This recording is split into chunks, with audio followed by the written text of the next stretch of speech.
Pinarusahan ng China, persona non grata sa Hong Kong at Macau.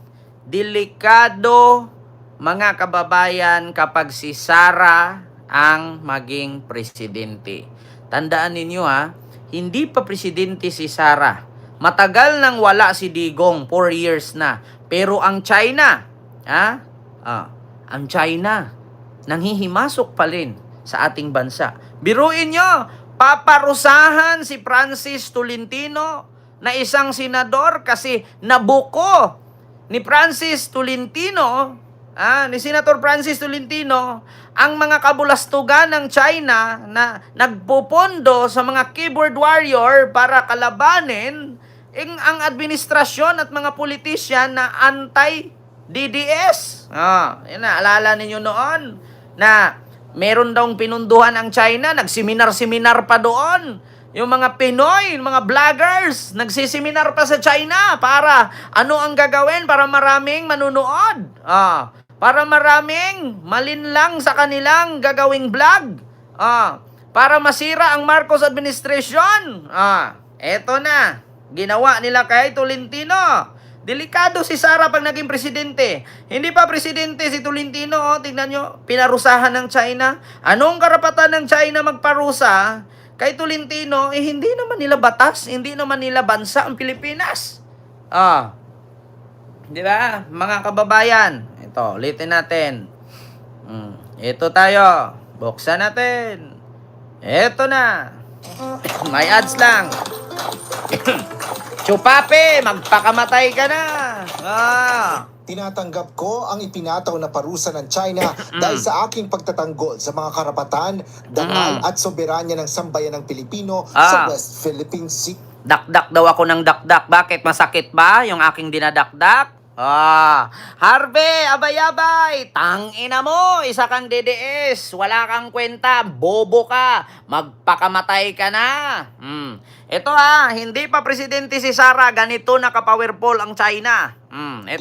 Ito ang mismong pahayag ni dating Senator Francis Tolentino sa sanction o parusa na ipinataw sa kanya ng China. Kasunod ito ng pahayag ng Chinese Foreign Ministry spokesperson na may ilang politiko sa Pilipinas na kontra sa China na naglalabas anila ng malisyosong pahayag at aksyon sa mga isyu na konektado sa China na nakapipinsala sa naturang bansa at relasyon nito sa Pilipinas. Bunsod nito, nagdesisyon niya ang China na magpataw ng parusa laban kay dating Senator Tolentino dahil sa hindi pangkaraniwang asal nito sa China-related issues. Ngayon mga kababayan, gaano ba ka-powerful ang China na para patawan ng parusa si Francis Tolentino? Anong rights ng Chinese government sa Pilipinas? Kaya nga mga kababayan, napakadelikado po talaga kung si Sara Duterte maging presidente sa Pilipinas. Ma'am Yuki Sawaki, maraming salamat po ma'am sa yung super sticker. Thank you so much. Ito po ay bilang aral. Ito po ay bilang palatandaan na delikado po talaga, mga kababayan. Delikado kapag isa sa mga Duterte ang manalo or mga pro-China politician ang mauupo. Tignan ninyo, China, papatawan ng parusa si Francis Tolentino. What the heck?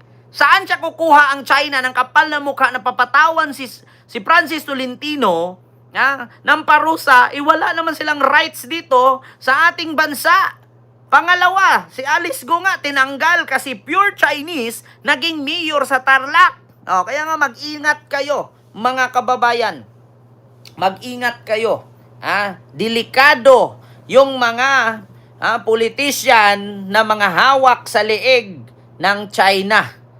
Ito pa. Pinagbawalan rin ng China na pumasok ang dating mambabatas sa Chinese mainland, Hong Kong at Macau.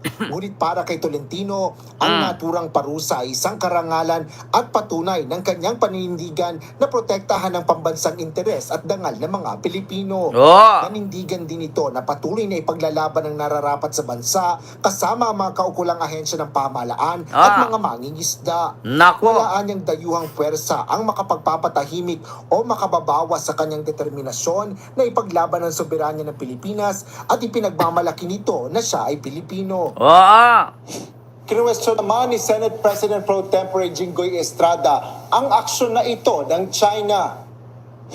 Ani Estrada, kailan pa naging hindi pangkaraniwang asal ang pagbubuo ng mga lehislasyon para igiit ang karapatang pangsoberanya ng Pilipinas. Tignan ninyo, kumakalat nga sa Hong Kong at sa Macau na balita, persona non grata si Francis Tolentino na dating senador. Kakababa lang nung nakarang araw bilang senador, no? Na persona non grata siya doon at papatawan daw siya ng parusa ng China. So, bakit siya papatawan ng parusa ng China? Ano bang meron? Meron ba tayong ano dito? May connection ba ang Chinese government sa ating bansa? Mga kababayan? May connection ba ang Chinese government? Kaya sabi ko sa inyo mga kababayan, delikado po kapag si Sara Duterte ang maging presidente. Bakit? Hawak ng China yan. Maniwala kayo sa akin. Delikado. Tandaan ninyo, si Marcos pa lang, si Marcos pa lang ang presidente, ang China, ang kapal ng mukha. Delikado. Sa totoo lang. Delikado po. Sa totoo lang, mga kababayan, kapag si Sara maging presidente, tignan nyo, Francis Tolentino, pahahatulan ng parusa. So, anong parusa ang gagawin nila dito? Walang batas, ninumang mga dayuhan ang makakapagpapataw ng parusa. Ninuman sa atin, maliban kay Digong. Bakit? Kasi siya ay pumatay ng libu-libo. Magkaiba ang kaso ni Digong at kaso ni Tolentino. Si Tolentino pinagtanggol ang ating soberanya, si Digong bininta ang ating soberanya at pinamigay tayo sa mga Chino para makapasok ang mga Chino dito na mga undocumented at magbenta ng droga, magkalat ng sugal, mangbiktima at mangbudol sa pogo. Yan ang kasalanan ni Digong.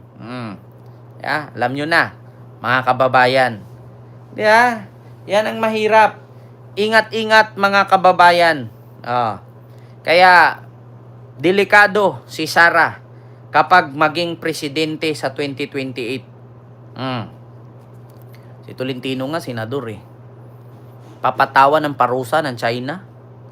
So, saan ang China magtayo ng batas niya, parusa? Paliparan niya ng missile gamit ang drone? Tapos, lagyan mo ng missile yung drone? Tapos, doon mo itira sa bahay ni Tolentino? Delikado si Sara. Kasi nga, pro-China yung mga yan. So, tapos na tayo dyan, mga kababayan. Dito tayo. Kay Sara Duterte. Ano ba tong kay Sara Duterte? Sinoplak ni Attorney Cristina Conte. Bakit sinoplak?